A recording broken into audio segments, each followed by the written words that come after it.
Hello, नमस्कार, जय हिंद साथियों। आप सभी का एक बार फिर से स्वागत है शिक्षा गुरु के डिजिटल मंच पर और मैं आपका दोस्त स्वरूप शर्मा एक बार फिर से हाजिर हूँ एक नई अपडेट के साथ। जी हाँ साथियों, काफ़ी सारे मेरे साथी जो बीएसटीसी की तैयारी कर रहे थे, जिन्होंने बीएसटीसी का एग्ज़ाम भी दिया, लेकिन भाई साहब काफ़ी सारे स्टूडेंट ऐसे थे जिनके नंबर कम आने की वजह से पहली लिस्ट में उनका नाम नहीं आया है। अब वो कंटिन्यूअस मैसेज किए जा रहे हैं कि क्या सर दूसरी लिस्ट में हमारा नंबर आ जाएगा क्या? क्या सर दूसरी लिस्ट में सीटों की बढ़ोतरी होगी? कितनी सीटों पर ये आपकी जो लिस्ट निकलेगी, निकलेगी तो सर कब निकलेगी? और एक सवाल और आपके दिमाग में चल रहा है काफ़ी सारे विद्यार्थियों के जिनको ऑल राजस्थान में कॉलेज मिली है भई, है ना? काफ़ी सारे विद्यार्थियों के ये डाउट थे कि सर हमें ऑल राजस्थान में से कॉलेज मिली है, क्या हम अपवर्ड मूवमेंट करवा सकते हैं या नहीं करवा सकते? क्या हम अपवर्ड मूवमेंट करवाएँ तो हमें नज़दीक कॉलेज मिलेगी या नहीं मिलेगी? और एक और जो न्यूज़ चल रही है बहुत ज़्यादा कि 3000 सीटें बढ़ चुकी है बीएसटीसी के अंदर। इसकी भी क्या सच्चाई है? इसके बारे में हमें पूर्ण रूप से चर्चा करेंगे इस वीडियो में। बिल्कुल छोटा-सा वीडियो है तो वीडियो के अंत तक बने रहना है। आपके सारे डाउट क्लियर हो जाएँगे। आपको कहीं भी इधर-उधर भटकने की ज़रूरत नहीं पड़ेगी। तो चलिए वीडियो की शुरुआत करते हैं। शुरुआत सबसे पहले आप सभी को पता है वीडियो को लाइक करते हुए करना है। चैनल को पहली बार देख रहे हैं तो चैनल को सब्सक्राइब भी करना है और आपके जो भी डाउट है इस कमेंट बॉक्स में छाप देना है ताकि जब भी मैं आपको देखूँगा, इस कमेंट पढ़ूँगा, मैं आपको तुरंत रिप्लाई कर सकूँ। ठीक है? चलिए वीडियो को शुरू करते हैं। देखो, सबसे पहला वीडियो को शुरू करने से पहले अगर आपने हमारे टेलीग्राम चैनल को जॉइन नहीं करा है, तो टेलीग्राम चैनल को जॉइन कर लेना। बच्चे मैसेज करेंगे, "सर टेलीग्राम चैनल जॉइन कैसे करें हम चैनल को?" तो भाई इस वीडियो के कमेंट बॉक्स में चैनल के जो टेलीग्राम चैनल का लिंक है, वो पिन कर रखा है, उससे आप जुड़ जाना। टेलीग्राम चैनल से जुड़ने का एक फ़ायदा है कि जितने भी आपके लेटेस्ट भर्तियों के, जितने भी लेटेस्ट न्यूज़ के अपडेट आते हैं, जो भी हमारे चैनल पर वीडियो अपलोड होते हैं, उनके आपको वहाँ पर लिंक मिल जाती है, तो आप रेगुलर वहाँ पर अपडेट रहते रहोगे। एजुकेशन से रिलेटेड, भर्तियों से रिलेटेड जितनी भी लेटेस्ट अपडेट आती है, उन सब की जानकारी आपको हमारे टेलीग्राम चैनल पर मिल जाएगी। शिक्षा गुरु के नाम से ही हमारा टेलीग्राम चैनल है और इस वीडियो के डिस्क्रिप्शन के अंदर भी आपका लिंक दे रखा है और कमेंट बॉक्स के अंदर भी चैनल के लिंक को पिन कर रखा है, वहाँ से आप जॉइन कर लें। चलिए मुद्दे पर आते हैं कि सर ये 3000 सीटों वाला मामला क्या है? पहले तो हमें ये बता दीजिए। उससे पहले जो आपके काफ़ी सारे बच्चे जो मन में था कि सर कि हमें ऑल राजस्थान में से कॉलेज मिली है। हमें ऑल राजस्थान में से कॉलेज मिली है, क्या हम अपवर्ड मूवमेंट करवा सकते हैं या नहीं करवा सकते हैं? क्योंकि काफ़ी सारे मैंने देखा मेरा 2 दिन पहले का वीडियो था जिसके अंदर लगभग 500 से ज़्यादा बच्चों के कमेंट आ रखे हैं और लगभग 70% बच्चे ऐसे हैं जिनके कमेंट है कि सर हमें घर से है वो 500 किलोमीटर दूर मिली है, 700 किलोमीटर दूर मिली है और कुछ तो मेरी छोटी बहनें ऐसे मैसेज कर रही है कि सर हमारे परिवार की स्थिति ऐसी नहीं है कि वो हमें 500 किलोमीटर दूर जाकर भेज सके, है ना? दूर वहाँ पर कॉलेज में जाकर हमें एडमिशन करवा सके। क्या हमें नज़दीक कॉलेज मिल सकती है क्या? क्या हम अपवर्ड मूवमेंट करवाएँ तो क्या हमें नज़दीक कॉलेज मिल जाएगी? तो उन आपके जो डाउट थे सोचा मैं क्यों ना एक वीडियो बनाकर आप सभी के लिए एक ये जो डाउट है उसको क्लियर कर दिया जाए। देखो कल है वो आपके एक ऑफिशियल नोटिस जारी हुआ था अपवर्ड मूवमेंट के लिए, है ना? काफ़ी सारे बच्चों को नहीं पता होगा अपवर्ड मूवमेंट तो मैंने एक वीडियो बना रखा है उसमें देख लेना कि अपवर्ड मूवमेंट क्या होता है और उस कौन-कौन करवा सकता है। लेकिन कल एक है वर्धमान महावीर ओपन यूनिवर्सिटी जो आपके बीएसटीसी का क्या है भई एग्ज़ाम संयोजक है, जो बीएसटीसी का एग्ज़ाम जिन्होंने करवाया था, पीटीटी का भी जिन्होंने एग्ज़ाम करवाया था, उन्होंने एक नोटिस जारी किया है अपवर्ड मूवमेंट के बारे में कि कौन-कौन विद्यार्थी है जो अपवर्ड मूवमेंट करवा सकते हैं और किन-किन बातों का उनको ध्यान रखना है। देखो, तो यहाँ पर आपको देखो पॉइंट पे चलूँ मैं लेके सीधा, तो पहला पॉइंट आपको दे रखा है कि केवल वह ही अभ्यर्थी जिन्होंने आवंटित अध्यापक शिक्षा संस्थान में सफलतापूर्वक रिपोर्टिंग कर दी है, वो अपनी प्रोविज़नल प्रवेश स्लिप पोर्टल से प्राप्त कर ली है, अपवर्ड मूवमेंट हेतु पात्र है। मतलब मैंने आपको पिछले वीडियो में भी कहा था कि अगर आपको कॉलेज मिल चुकी है और अगर आपने पहली वाली कॉलेज में जाकर रिपोर्टिंग नहीं करवाई है, तो अगर रिपोर्टिंग नहीं करवाते हो तो आप अपवर्ड मूवमेंट के लिए एलिजिबल नहीं हो। मतलब पहली कंडीशन ये हो गई कि जिनको पहली लिस्ट में कॉलेज मिली है, उनको पहले कॉलेज में जाकर रिपोर्टिंग करवानी पड़ेगी। 12 तारीख रिपोर्टिंग की लास्ट डेट है, ध्यान रखना। रिपोर्टिंग की आपकी लास्ट डेट कब है जिनको याद नहीं है बता देता हूँ। लगभग मेरे सभी साथियों ने क्या कर दिया है, रिपोर्टिंग तो करवा दी है भई, है ना? रिपोर्टिंग तो मुझे पता है काफ़ी सारे स्टूडेंट ने रिपोर्टिंग करवा दी है। 12 अगस्त है वो इसकी लास्ट डेट है आपके, है ना? 12 अगस्त इसकी लास्ट डेट है, तो 12 अगस्त से पहले-पहले जिन्होंने अभी तक रिपोर्टिंग नहीं करवाई है, आलस में बैठे हैं कि करवा देंगे, भाई तुरंत जाके रिपोर्टिंग करवा लेना आप, ठीक है ना? तो पहली कंडीशन तो ये थी कि 12 अगस्त से पहले-पहले आपकी रिपोर्टिंग होनी ज़रूरी है। अभ्यर्थी द्वारा दी गई समयावधि में पोर्टल पर उपलब्ध अपवर्ड मूवमेंट के लिंक पर जाकर अपवर्ड मूवमेंट हेतु ऑनलाइन आवेदन करना है। अब काफ़ी सारे विद्यार्थी थे कि सर अपवर्ड मूवमेंट कैसे करवाएँ? ऑटोमेटिक हो जाएगा, ये हमें ऑनलाइन ई-मित्र पे जाके करवाना होगा। तो देखो सबसे पहला काम आपको पहली वाली कॉलेज में जाकर रिपोर्टिंग करवानी है। उसके बाद में आपके वर्धमान महावीर ओपन यूनिवर्सिटी का जो आपका डीएलएड का पोर्टल है, वहाँ से आपको एडमिशन की स्लिप निकालनी है। प्रोविज़नल प्रवेश स्लिप पोर्टल से प्राप्त कर लेनी है कि आपका एडमिशन हो चुका है आपका, है ना? अब ये कैसे डाउनलोड करनी है उसके बारे में एक छोटे से वीडियो में बता दूँगा, अभी बहुत लंबा हो जाएगा। तो प्रोविज़नल प्रवेश स्लिप कैसे डाउनलोड करनी है उसके बारे में भी। पहला काम रिपोर्टिंग करवा के प्रोविज़नल प्रवेश स्लिप आपको पोर्टल से डाउनलोड करनी है। उसके बाद में जो आपको डेट दे रखी है अपवर्ड मूवमेंट की, आपको पता है ना? अपवर्ड मूवमेंट की डेट दे रखी है, उस अपवर्ड मूवमेंट वाली डेट वाले दिन आपको जाकर ई मित्र पे अपवर्ड मूवमेंट का फॉर्म ऑनलाइन फिल करवाना है। ठीक है ना? ऐसे अभ्यर्थी जिनको उनके द्वारा चुने गए प्रथम अध्यापक शिक्षा संस्थान में प्रवेश मिला है, वो अपवर्ड मूवमेंट हेतु पात्र नहीं है। तीसरी कंडीशन क्या है कि जिन्होंने कॉलेज चॉइस भरी थी और पहली चॉइस ही उनको मिल गई है अब, है ना? जैसे आपने पहली लिस्ट आपने जैसे बीएसटीसी का फॉर्म भरा था काउंसलिंग के समय और आपसे पूछा गया था कि अपनी मनपसंद कॉलेज भरिए और पहली कॉलेज ही आपको अपवर्ड मूवमेंट में सॉरी पहली लिस्ट में ही आपको मिल चुकी है, तो वो अपवर्ड मूवमेंट के पात्र नहीं है। अब काफ़ी सारे ऐसे होंगे कि सर मुझे तो पहली वाली कॉलेज पसंद नहीं आई। अरे भाई पसंद नहीं आई तो आपने पहली वाली कॉलेज चॉइस में भरी क्यों 1 नंबर पर, है ना? तो 1 नंबर वाली कॉलेज जिनको मिल गई है वो अपवर्ड मूवमेंट हेतु पात्र नहीं है, इस बात का विशेष ध्यान रखना। जिन अभ्यर्थियों ने केवल एनीवेयर इन राजस्थान पर यस किया है एवं किसी भी अध्यापक शिक्षा संस्थान अथवा जिले का चुनाव नहीं किया है, वो अपवर्ड मूवमेंट हेतु पात्र नहीं है। मतलब क्या दे रखा है कि जिन्होंने क्या है ऑल राजस्थान वाले जिनको ऑल राजस्थान में कॉलेज मिली है, लेकिन कोई भी एक भी शिक्षा संस्थान या जिले का चूज़ नहीं किया है, वो अपवर्ड मूवमेंट नहीं करवा सकते। इस बात का विशेष ध्यान रखना। काफ़ी सारे बच्चे कल से भ्रमित हो रहे हैं कि सर मुझे ऑल राजस्थान में से कॉलेज मिली है, क्या मैं ऑल राजस्थान में मिली है तो अपवर्ड मूवमेंट करवा सकता हूँ या नहीं करवा सकता हूँ? मानो आप एक तरीके से समझना कि आपने काउंसलिंग करवाई और 1 से लेकर आपने क्या किया है भई, 1 से लेकर, है ना? 1 से ले लो 100 कॉलेज आपने काउंसलिंग के अंदर फिल करी थी और उसके बाद में आपने क्या कर दिया ऑल राजस्थान पर यस कर दिया, ठीक है? 1 से लेकर 100 तक वाली कॉलेज में से आपको कोई भी एक कॉलेज नहीं मिली है और आपको ऑल राजस्थान में मिल गई है, तो वो क्या है भई, वो तो आप तो फिर आप क्या हो अपवर्ड मूवमेंट के लिए पात्र हो क्योंकि 1 से लेकर 100 तक की में आपको वापस से चेक किया जाएगा कोई सीट खाली है या नहीं। लेकिन यहाँ पर कहने का मतलब है कि जिन्होंने ना तो कोई भी चॉइस भरी है ना तो जिन्होंने चॉइस भरी है, नहीं जिन्होंने डिस्ट्रिक्ट भरे हैं और केवल ऑल राजस्थानी भर के छोड़ दिया है, तो वो अपवर्ड मूवमेंट नहीं करवा सकते, इस बात का विशेष ध्यान रखना। जिन्होंने ना तो चॉइस भरी है, ना कोई डिस्ट्रिक्ट भरा है और केवल ऑल राजस्थान करके छोड़ दिया, वो अपवर्ड मूवमेंट नहीं करवा सकते क्योंकि ये आपकी मर्जी थी कि ऑल राजस्थान में से मुझे कहीं पर भी कॉलेज दे दे, तो मुझे ऐतराज़ नहीं है। तो अब आपको ऐतराज़ नहीं होना चाहिए, पहली लिस्ट में जो आपका नाम आया है, वहाँ पर आपको एडमिशन करवाना है। अपवर्ड मूवमेंट आप नहीं करवा सकते। अपवर्ड मूवमेंट वही करवा सकता है जिन्होंने कॉलेज चॉइस भरी है और उसके बाद में ऑल राजस्थान में से कोई भी एक कॉलेज मिल गई है, तो वो जाकर आप अपवर्ड मूवमेंट करवा सकते हो, आपको मना नहीं। लेकिन जिन्होंने ना तो चॉइस भरी है, ना डिस्ट्रिक्ट भरे हैं, केवल ऑल राजस्थान पर येस किया है, वो अपवर्ड मूवमेंट नहीं करवा सकता, स्पष्ट तौर पे लिखा हुआ है। देखो आगे क्या दे रखा है अपवर्ड मूवमेंट हेतु अभ्यर्थियों के द्वारा काउंसलिंग के समय चुने गए अध्यापक शिक्षा संस्थान अथवा चुने हुए जिलों के अध्यापक शिक्षा संस्थानों पर ही विचार किया जाएगा एनीवेयर इन राजस्थान पर विचार नहीं किया जाएगा। इनका कहने का मतलब है कि अगर आपने चॉइस भरी है, अगर आपने 1 से लेकर 100 तक की चॉइस भरी है और ऑल राजस्थान आपको मिल गई है, तो आपकी 1 से लेकर 100 तक की जो चॉइस आपने भरी है या जो जिले आपने चूज़ किए, उनमें भी विचार किया जाएगा। ऑल राजस्थान में से आपको कोई भी कॉलेज नहीं मिलने वाली है, इस बात का भी अगर इन 1 से लेकर 100 तक की सीटों में कोई भी आपकी कॉलेज में सीट खाली नहीं हुई, तो आपको फिर जो कॉलेज मिली है, वहीं पर आपका एडमिशन रहने वाला है, एडमिशन आपका कैंसल नहीं होगा। लेकिन आपने ऑल राजस्थान में से कॉलेज मिल गई और आपने अपवर्ड मूवमेंट कराया और 1 से लेकर 100 तक में कोई सीट खाली हुई और आपको कॉलेज मिल गई, तो फिर आपको उन्हीं में से जाकर वापस क्या करवानी पड़ेगी, रिपोर्टिंग करवानी पड़ेगी। खुद जाकर फिजिकल रिपोर्टिंग करवानी पड़ेगी भाई। देखो यहाँ पर स्पष्ट तौर पे लिखा हुआ है, क्या लिखा हुआ है? अपवर्ड मूवमेंट के उपरांत आवंटित अध्यापक शिक्षा संस्थान के व्यक्ति से रिपोर्टिंग करवाना अनिवार्य है। व्यक्ति से रिपोर्टिंग करवानी है मतलब स्वयं को जाकर वहां पर उपस्थित होना है।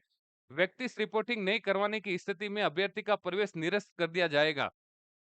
अगर दूसरी वाली कॉलेज अपवर्ड मूवमेंट के बाद में आपको जो कॉलेज मिलती है और उसमें जाकर आप रिपोर्टिंग नहीं करवाते हो स्वयं जाकर, तो आपका एडमिशन है वो रद्द हो जाएगा। अतः अभ्यर्थी को नवीन आवंटित शिक्षा संस्थान में पुनः व्यक्तिगत रिपोर्टिंग करनी होगी, पुनः जाना होगा आपको जो नई कॉलेज आपको अलॉट होगी उसके अंदर। अपवर्ड मूवमेंट के उपरांत नया अध्यापक शिक्षा संस्थान आवंटित नहीं होने की स्थिति में पूर्व में आवंटित अध्यापक शिक्षा संस्थान जिस पर अभ्यर्थी ने स्वयं उपस्थित होकर रिपोर्टिंग की थी, वही अध्यापक शिक्षा संस्थान आवंटित रहेगा। किसी भी स्थिति में फीस रिफंड नहीं होगी, है ना? काफ़ी सारे बच्चों के कमेंट आ रहे थे कि सर पहली वाली में तो मैंने क्या है फीस जमा करवा दी, 13,000 जो आपकी फीस थी, वो आपने जमा करवा दी, आपने डॉक्यूमेंट भी जमा करवा दिए, 4 लिफाफे, टिकट वगैरह जो भी आपको जमा करवाना था सारे करवा दिए। उसके बाद में आपने अपवर्ड मूवमेंट करवाया और अपवर्ड मूवमेंट में आपको जो कॉलेज मिली है वो आपको पसंद नहीं आई। और अब आप सोच रहे हो कि मैं तो बीएसटीसी करूँगा ही नहीं, तो क्या मुझे पूरे फीस मिल जाएगी क्या? भई, आपको 1 रुपया भी वापस नहीं मिलने वाला।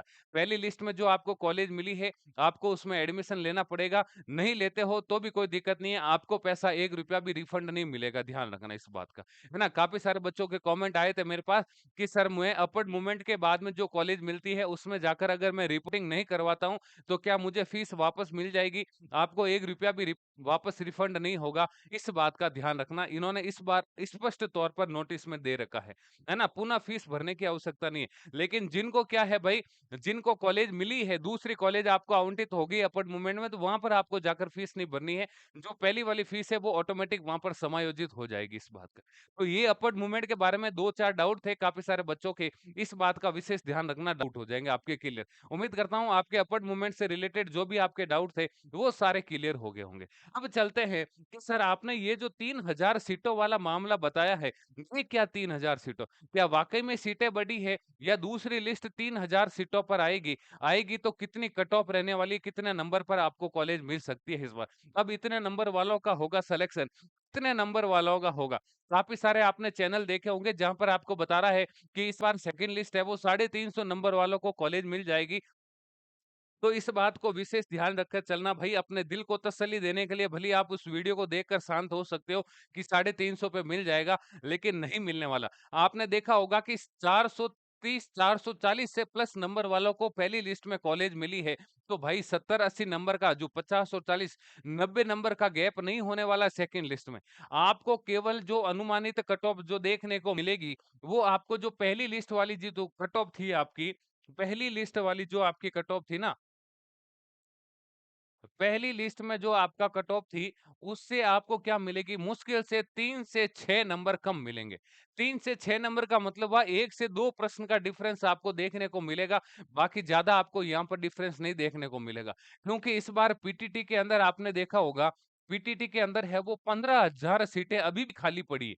15,000 सीटें क्या है भई, अभी भी खाली पड़ी है, सेकंड काउंसलिंग होगी 15,000 सीटों पर। क्योंकि पीटीटी भी दी थी बच्चों ने और बीएसटीसी भी दिया था। पीटीटी का पेपर हार्ड आया था और बीएसटीसी का पेपर ईज़ी आया था और अब लगभग-लगभग सभी बच्चों की चॉइस क्या बन चुकी है, बीएसटीसी बन चुकी है। क्योंकि बीएसटीसी में क्या एक तो 12th बेस पर होता है, फर्स्ट लेवल का पेपर भी ईज़ी आता है, तैयारी करनी भी आसान होती है। तो पीटीटी जिन्होंने कर रखी है, वो भी क्या है बीएसटीसी अब कर रहे हैं। तो इसलिए बीएसटीसी पर बच्चों का ज़्यादा इंटरेस्ट हो गया। इसलिए पीटीटी की सीटें अभी क्या है थोड़ी खाली ज़्यादा है। अब देखो पहली लिस्ट में मान लो जनरल की कट ऑफ हमने देखी लगभग-लगभग आपको 440 से ज़्यादा नंबर की थी। तो इस बार जो सेकंड लिस्ट की जो कट ऑफ आने वाली है, सेकंड लिस्ट की जो कट ऑफ आएगी, सेकंड लिस्ट की कट ऑफ में डिफरेंस आपको 3 से 6 नंबर का देखने का मिलेगा या मैक्सिमम 3 प्रश्नों का। 3 प्रश्नों का मान के चलूँ तो 9 नंबर आपको कम देखने को मिल सकते हैं। इससे ज़्यादा आपका यहाँ पर कम नहीं होगा। ये जो 350 नंबर बता रहे हैं ना, भाई दूर-दूर तक आपका यहाँ पर 350 वालों का नहीं होने वाला है। इसलिए अपने स्पष्ट अपने मन को शांति दिलो कि मेरे अगर 350 आ रहे हैं तो सेकंड लिस्ट में मेरा नंबर नहीं आएगा। इस बात का विशेष ध्यान रखना। मुश्किल से आपके 3, 6 या 9 नंबर का डिफरेंस रहने वाला है, जो सेकंड लिस्ट आएगी। तो मोटी-मोटी अगर मान के चलूँ तो 430 नंबर जनरल वाले यहाँ पर कट ऑफ बन सकती है, 425 से 430 नंबर यहाँ पर मैक्सिमम रहने वाली है। इससे डाउन आपकी कट ऑफ नहीं रहेगी, तो इसलिए इस बात का विशेष ध्यान रखना, जो कह रहे हैं ना कि 350 में आपको कॉलेज मिल जाएगी, तो यहाँ पर बहुत मुश्किल होने वाला। है ना? कट ऑफ बहुत कम जाएगी इस बार, सेकंड लिस्ट की जो कट ऑफ आएगी, मुश्किल से या तो 1 प्रश्न का या 2 प्रश्न का या 3 प्रश्न का फैसला रहने वाला है, क्योंकि 1 प्रश्न 3 नंबर का है। 2 प्रश्न अगर कम जाती है तो 6 नंबर का डिफरेंस आता है, 3 प्रश्न कम जाते ही सीधा 9 नंबर का डिफरेंस आता है। तो मैक्सिमम 3 प्रश्न मान सकते हो कि 3 अंक 3 प्रश्न तक आपकी क्या है, कट ऑफ थोड़ी बहुत कम जा सकती है। बाकी कट ऑफ लगभग-लगभग आपके 425 से 430 के आसपास जनरल की रहने वाली है। ओबीसी जिनकी भी गई है, उनमें से आप मान के चलो दोनों 9-9 नंबर या 10-10 नंबर आप कम करके मान सकते हो। ये आपकी सेकंड लिस्ट की कट ऑफ जाएगी। अब सर सेकंड लिस्ट की कट ऑफ चलो समझ में आ गया कि 3 प्रश्न कम जाएगी, लेकिन ये 3000 सीटों वाला मामला क्या है? तो 3000 सीटों वाले में देखो भाई, ये आपकी एक न्यूज़ थी 5 अगस्त की, है ना? जब काउंसलिंग हो रही थी, तब आपकी ये पर आपकी जो पहली लिस्ट आई थी, उसमें ये क्या थी, आपकी एक न्यूज़ आई थी बीकानेर से, एजुकेशन रिपोर्ट थी कि डीएलएड परीक्षा में टोटल कितने विद्यार्थियों को कॉलेज मिली थी? 24,117 विद्यार्थियों को कॉलेज मिली थी।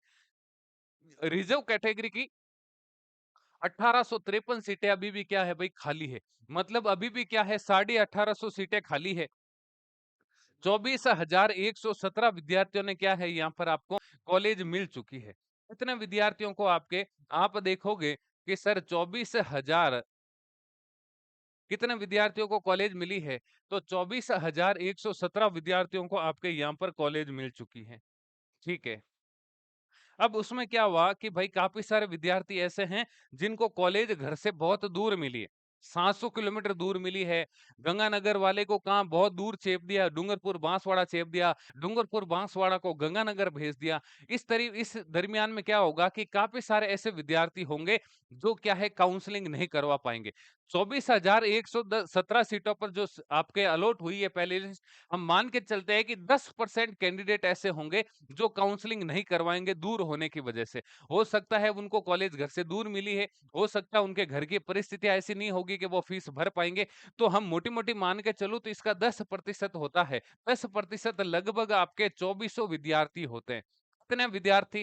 2400 विद्यार्थी होते हैं। मेरा आइडिया है कि 2000 विद्यार्थी तो ऐसे होंगे जो काउंसलिंग नहीं करवाएँगे। है ना? 2000 विद्यार्थी ऐसे 10% का क्राइटेरिया तो मान के चलो, ऐसा नहीं होगा कि 24,117 के 24,117 ही जाकर रिपोर्टिंग करवा लेंगे। 10% विद्यार्थी काउंसलिंग आपके नहीं करवाएँगे। अब 10% काउंसलिंग नहीं करवाते हैं तो हम मान के चलते हैं कि 2000 सीटें तो आपकी पहली लिस्ट में खाली हो गई कॉलेज से। अब इन कॉलेज वाले सीटों को तो भरेंगे, प्लस 1853 सीटें आपकी यहाँ पर रिजर्व कैटेगरी की खाली है। तो 2000 में मैं लगभग 1853 सीटें जोड़ूं तो लगभग आपकी 3853 सीटें होती है। इसका मतलब ये होगा कि लगभग-लगभग आपके 3000 सीटों पर सेकंड लिस्ट आने की यहाँ पर संभावना है, ना कि 3000 सीटें बढ़ने वाली है आपकी। इस बात को दिमाग में बैठाना कि जो सीटें आपकी जो 25-26,000 के आसपास जो सीटें हैं आपकी बीएसटीसी की, सीटें तो वही है आपकी 3000, ऐसे नहीं है कि 29,000 हो जाएगी आपकी सीटें या 30,000 हो जाएगी, ऐसा नहीं है। सीटें तो आपकी वही है, बस यही है कि 10% विद्यार्थी अगर रिपोर्टिंग नहीं करवाते हैं और रिजर्व कैटेगरी वाले जो सीटें हैं, अगर उनको जोड़े तो लगभग-लगभग आपके 3,500 सीटें हैं और उन्हीं 3,500 सीटों पर आपकी सेकंड लिस्ट जारी होगी। इसलिए आपको स्पष्ट तौर पे कहा गया है कि 12 तारीख तक जाकर आपको क्या करवानी है, काउंसलिंग करवानी है। ताकि क्या है भई, उन कॉलेज वालों को, जो संस्था जो एग्जाम करवा रही है, कंडक्ट करवा रही है, उनको आइडिया रहे कि कितने विद्यार्थियों ने 12 तारीख तक काउंसलिंग करवा ली। फिर उसके बाद में वो क्या करेंगे, सेकंड लिस्ट को जारी करेंगे, जो सीटें खाली रह जाएगी। तो इस गणित को समझना, 3000 सीटें आपकी, ऐसे नहीं है कि 3000 सीटें बढ़ गई हैं, तो 3000 वो हो गई, 10% नहीं करवाते तो 2000 ये हो गए, 1800 ये हो गए, तो 7000 सीटों पर आपकी वापस क्या है, सेकंड लिस्ट नहीं आने वाली है। मैक्सिमम आप मान के चलो तो 3000 सीटें, 2.5 से 3000 सीटों पर आपकी क्या होगी, सेकंड लिस्ट जारी होगी। कट ऑफ मैंने बता दी है। अब सेकंड लिस्ट की कट ऑफ कब जारी होगी, तो मैंने बताया था कि अपवर्ड मूवमेंट का जो रिजल्ट है आपका, अपवर्ड मूवमेंट का जो रिजल्ट है आपका, है ना? अपवर्ड मूवमेंट का रिजल्ट कब आने वाला है? 19 अगस्त को आपके लिस्ट जारी होगी, जो अपवर्ड मूवमेंट करवा रहे हैं। है ना? अपवर्ड मूवमेंट का रिजल्ट 22, 23, 24 तारीख को वापस जाकर उनको रिपोर्टिंग करवानी है ना? तो अपवर्ड मूवमेंट का जो रिजल्ट है 19 अगस्त को आएगा और उम्मीद है कि 19 अगस्त के साथ-साथ में ही आपकी क्या आ जाएगी भई, सेकंड लिस्ट आने की संभावना है। उम्मीद है पूरी-पूरी चांसेज़ है, सेकंड लिस्ट आने की संभावना है। अगर 19 अगस्त को नहीं आती है, तो फिर आपके अगस्त माह के एंड तक आपके लिस्ट जारी होने की पूरी संभावना है ना? अगस्त माह के लास्ट वीक तक। लास्ट वीक तक क्या है आपकी सीट सेकंड लिस्ट जारी होने की पूरी-पूरी संभावना है। तो इस बात का विशेष ध्यान रखना और ये कन्फ्यूजन नहीं होना है कि 3000 सीटें बढ़ चुकी है या ऐसा हो जाएगा, है ना? सीटें वही है, बस जो विद्यार्थी मैंने आपको क्राइटेरिया बताया ना, एप्रोक्सिमेट 10% विद्यार्थी ऐसे होंगे जो काउंसलिंग नहीं करवाएँगे, बाकी लगभग-लगभग एक बार सारे काउंसलिंग करवाएँगे। तो इस बात का विशेष ध्यान रखना, बाकी आपको भ्रमित नहीं होना है। एमपी से अभी बीएसटीसी नहीं हो पा रही है क्योंकि सीटें फुल हो चुकी है। जो अदर स्टेट से करने चाह रहे हैं ना कि मैं दूसरे राज्य से कर लूँ क्या? एमपी से क्या है, एमपी से बीएसटीसी की पूरी सीटें फुल हो चुकी है, चौथे राउंड का काउंसलिंग हो चुकी है, सीटें खाली नहीं है। हरियाणा की बात करूँ, तो हरियाणा में अभी भी फॉर्म शुरू नहीं हुए हैं भई, है ना? हरियाणा से अभी फॉर्म शुरू नहीं हुए। 2023 से 2025 वाला सेशन चल रहा है, जो भी अभी क्या है कोर्ट के अंदर चल रहा है। और 2024 से 2026 वाले सेशन में अभी भी क्या है सरकार की तरफ से ऐसा कुछ आया नहीं है, ना ही उन्होंने नोटिस जारी किया है अभी। तो अदर स्टेट से करने वाले भी थोड़े सावचेत रहना, मैंने कल भी एक वीडियो डालकर परसों वीडियो डालकर आपको बताया था कि कहीं आपके साथ धोखा नहीं हो जाए। और ये आजकल का भाई ज़माना ही ऐसा है, एक बाप अपने बेटे को नहीं बख्श सकता है, तो आप क्यों उम्मीद लगाओगे कि एक यूट्यूबर आपको क्या है भई पूरी सही तरीके से आपके साथ फ्रॉड नहीं करेगा, उसकी क्या गारंटी?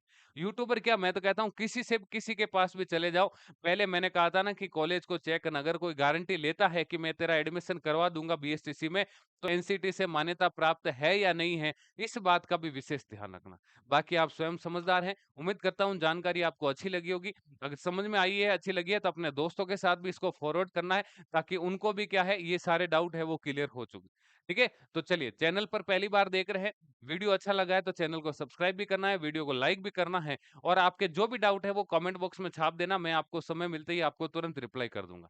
ठीक है? चलिए आज के लिए बस इतना ही, मिलेंगे नए अपडेट के साथ में, तब तक आप सभी को मेरी ओर से जय श्री कृष्णा, राधे-राधे, जय हिंद, जय भारत।